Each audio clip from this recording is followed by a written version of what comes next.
Assalamualaikum warahmatullahi wabarakatuh. Selamat malam, selamat bergabung kembali di program V-Newsroom edisi Jumat 25 April 2025. Itulah saja V-Newsroom selengkapnya bersama saya Lisa Ratnotania.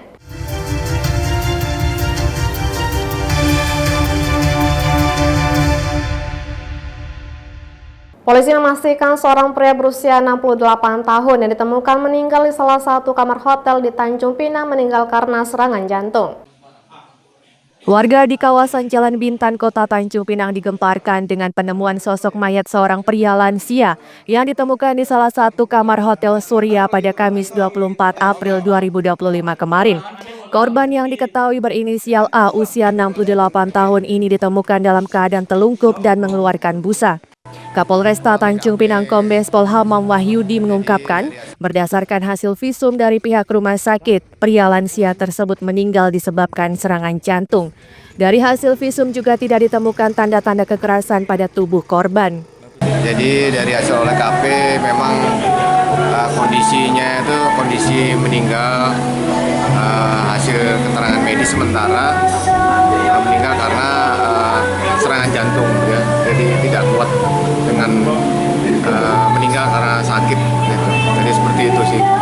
Kalau hal-hal lain tanda kekerasan, termasuk mungkin dugaan lain, misalnya dari intinya atau dugaan ada tindak pidananya sementara belum ada, karena meninggal hasil keterangan dari dokter sementara adalah serangan jantung. Kronologis kejadian meninggalnya korban bermula ketika korban datang berkunjung untuk menemui seorang wanita di kamar hotel pada Kamis siang sekitar pukul 12.00 waktu Indonesia Barat. Namun setelah 15 menit berlangsung, korban tiba-tiba didapati meninggal dunia dalam kondisi telungkup tanpa mengenakan pakaian. Lucia Ratnosari dari Tanjung Pinang melaporkan. Polresta Tanjung Pinang telah menetapkan 2 orang tersangka dalam kasus penyalahgunaan narkoba, salah seorang diantaranya oknum wartawan. Pihak kepolisian telah menetapkan 2 orang tersangka dalam kasus penyalahgunaan narkoba di wilayah Kota Tanjung Pinang. Kapolresta Tanjung Pinang Kombes Pol Hamam Wahyudi mengatakan kedua tersangka tersebut yakni oknum wartawan dan pegawai di salah satu perusahaan BUMN di Tanjung Pinang. Penetapan kedua tersangka ini dilakukan setelah penyidik dari Satuan Reserse Narkoba Polresta Tanjung Pinang menemukan 2 alat bukti yang cukup untuk memenuhi unsur pidana. Selain itu, penetapan status tersangka dilakukan dalam waktu kurang dari 3 kali 24 jam setelah proses penyidikan dilakukan. Selanjutnya, proses hukum keduanya ditangani oleh penyidik Satres Narkoba sesuai dengan ketentuan Undang-Undang tentang narkotika. Sudah penetapan tersangka kan? Sudah, penahanan juga. Berapa orang, Pak, yang kita tetapkan? Penangkapan, ya. Karena kan 3 kali 24 jam akan kami tembuskan kepada keluarganya. Gitu loh. Berapa orang, Pak, tersangka? 1 orang ya? 2 orang. Inisial? Inisial J, satu lagi inisial siapa? Pak Kasat Reskrim, Kasat Narkoba. Nanti secara detail nanti Pak Kasat Narkoba ya. Oke, Pak. Jelas 2 orang. Intinya kita membenarkan bahwa adanya penangkapan terhadap salah satu warga kita yang mana salah satunya inisial J, ya kan, profesinya. Ini profilnya oknum ya kan. Seperti diketahui, Satres Narkoba Polresta Tanjung Pinang berhasil menangkap 2 orang tersangka atas dugaan kepemilikan narkotika jenis sabu pada Selasa malam 22 April 2025 kemarin. Salah satu terduga pelaku merupakan oknum wartawan di Tanjung Pinang. Lucia Ratnosari dari Tanjung Pinang melaporkan.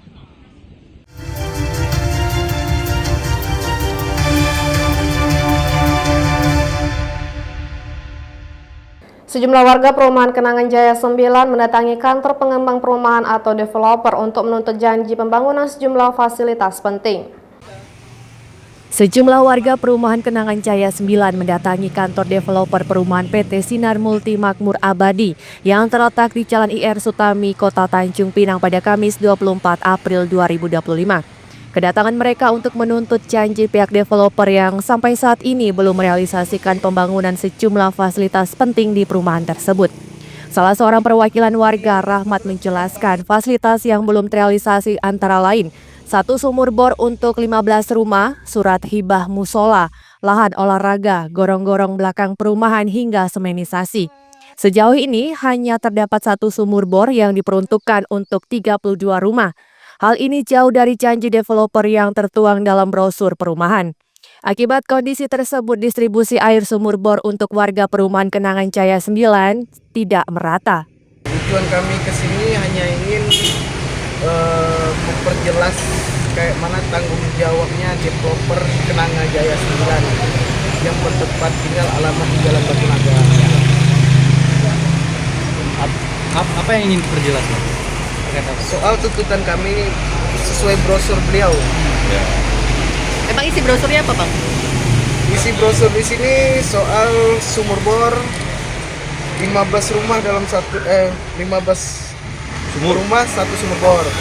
Sementara yang sekarang ada di lapangan cuma 1 sumur bor. Untuk 32 rumah.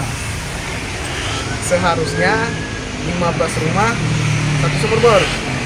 Sementara itu, pihak developer perumahan belum bisa dimintai keterangan. Pasalnya, pimpinan mereka sedang tidak berada di tempat saat warga mendatangi kantor tersebut. Lucia Ratnosari dari Tanjung Pinang melaporkan. Bidang Perdagangan DKUPP Kabupaten Bintan melakukan pengecekan gudang pupuk subsidi untuk memastikan kesiapan penyaluran pupuk kepada petani. Dinas Koperasi Usaha Mikro Perdagangan dan Perindustrian atau DKUPP Kabupaten Bintan bersama instansi terkait sudah melakukan pengecekan gudang pupuk milik PT Pupuk Indonesia di Jalan Kijang Lama kilometer 6 Tanjung Pinang. Sebagai lini ketiga dalam penyaluran pupuk bersubsidi, pengecekan ini sebagai langkah memastikan persyaratan teknis dan administrasi sebelum penyaluran pupuk subsidi dilakukan kepada petani di wilayah Bintan. Kepala Bidang Perdagangan DKUPP Bintan Setia Kurniawan mengatakan, sesuai instruksi pemerintah pusat, kesiapan sarana dan prasarana pendistribusian pupuk bersubsidi ini diharapkan dapat segera dipenuhi oleh PT Pupuk Indonesia untuk segera disalurkan kepada petani.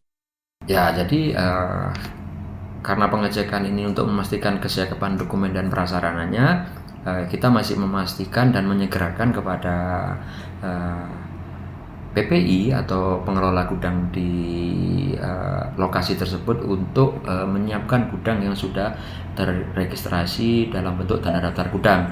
Mudah-mudahan dalam waktu dekat ini segera direalisasikan karena ini supaya tidak menghambat daripada dokumen-dokumen yang lainnya dalam rangka penyaluran pupuk bersubsidi. Setia menambahkan alokasi rencana definitif kebutuhan kelompok pupuk untuk petani di Bintan mencapai sebanyak 50 ton pupuk urea dan 150 ton pupuk NPK. Misbah Sabilal Arsi dari Bintan melaporkan.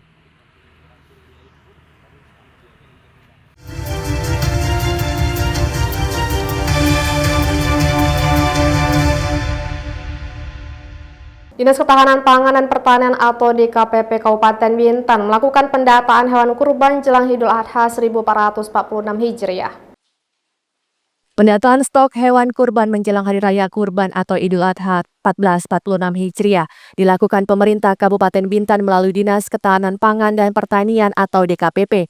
Pendataan ini guna memastikan ketersediaan stok hewan kurban sekaligus memantau kesehatan hewan kurban. Hingga akhir bulan April 2025 ini tercatat stok hewan kurban di Bintan sebanyak 1.428 ekor yang terdiri dari 966 ekor sapi dan 462 ekor kambing. Jumlah ini masih akan terus bertambah menjelang Hari Raya Idul Adha mendatang. Kepala Bidang Peternakan dan Kesehatan Hewan DKPP Bintan, Dr. Hewan Iwan Beri Prima mengatakan, dari hasil pemantauan tidak ditemukan adanya penyakit pada stok hewan kurban tersebut. Ya, salah satu tujuan kita melakukan pendataan ini adalah sekaligus juga untuk memastikan bahwa hewan-hewan yang jadi stok ini adalah hewan-hewan yang sehat dan layak kurban. Nah, sejauh ini kita bersyukur, alhamdulillah tidak ditemukan kasus penyakit pada stok hewan kurban. Namun demikian, kami menghimbau kepada masyarakat apabila ada ditemukan kasus penyakit, tentu kita akan lakukan pelayanan kesehatan hewan dari dinas. Ya, kami menghimbau kepada masyarakat terutama Kabupaten Bintan untuk dapat membeli hewan ternaknya di peternak-peternak Bintan, karena insya Allah cukup. Bahkan untuk Kota Tanjung Pinang juga dipersilahkan untuk membeli hewan ternaknya di Kabupaten Bintan, di peternak Bintan. DKPP Bintan turut mengimbau kepada masyarakat khususnya peternak untuk mematuhi prosedur pengiriman hewan terutama sapi dan kambing dari luar daerah. Misbah Sabilal Arsi dari Bintan melaporkan. Lembaga pemasyarakatan di wilayah Provinsi Kepri mengalami overkapasitas, di mana tahanan kasus narkoba menjadi penyumbang terbanyak. Kepala Kantor Wilayah Ditjenpas Kepulauan Riau Aris Munandar menyatakan seluruh lembaga pemasyarakatan atau lapas di Kepulauan Riau tengah mengalami overkapasitas warga binaan. Kapasitas lapas yang seharusnya untuk 3.000 warga binaan pemasyarakatan kini telah diisi oleh 5.000 warga binaan. Overkapasitas tersebut sudah mencapai 50 hingga 60% dengan penyumbang warga binaan tertinggi yaitu kasus narkotika. Aris Munandar menyampaikan pihaknya akan melakukan pemindahan warga binaan dari satu lapas ke lapas lainnya sebagai langkah mengurai kepadatan penghuni warga binaan. Sebagian besar overkapasitas. Ya. Sekarang itu sekitar hampir 5.000 lah. Ya, kapasitas paling 3.000-an. Jadi overkapasitasnya sudah sampai 50% yang lebih. Gimana kita antisipasinya, Pak? Nah, kita kan sebagai yang menerima ibaratnya. Nah, tentu kita hanya bisa sosialisasi. Yang pertama sosialisasi pihak terkait agar tindak pidana yang ringan yang tidak seharusnya masuk bisa tidak usah dipidana atau dipidana sosial. Kemudian yang kedua tentu kita memindahkan paling tidak yang overnya berlebih, karena cuma yang over kan, tapi overnya berlebih ke yang agak-agak kurang lah seperti itu. Aris menambahkan peningkatan pengawasan di setiap lembaga pemasyarakatan dan rumah tahanan terus dilakukan dengan saling bersinergi bersama instansi terkait lainnya. Misbah Sabilal Arsi dari Bintan melaporkan.